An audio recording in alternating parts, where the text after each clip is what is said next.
One of the things I've noticed is that people are quite quick to blame if young men are struggling, if they're not in the labour market. There's the eye roll, and there's the, well, if they could just get off the sofa and stop smoking so much weed and playing video games all day, maybe they'd make something of themselves.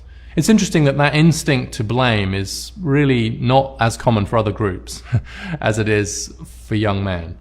And there are some challenges there for sure, but I'm pretty convinced that it's not that young men are making this kind of deliberate choice to be kind of video gaming. So teen boys are like 3 times as likely roughly as teen girls to be playing video games. I've raised 3 sons, all in their 20s now, and actually it can be quite socially connecting in the right way if it amplifies and adds to in real life relationships.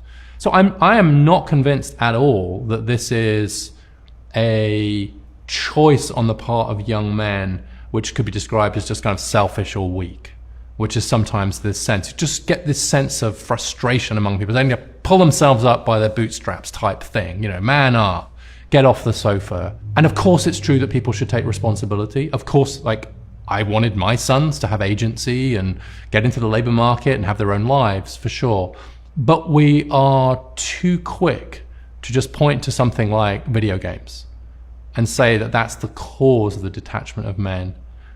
I'm more inclined to think that it's the consequence of the detachment of men, and it is true that it gives you somewhere else to go.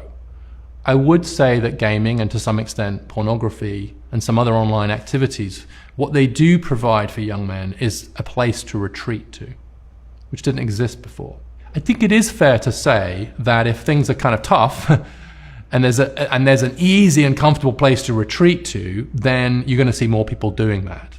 But it's a mistake to blame those places for the retreat.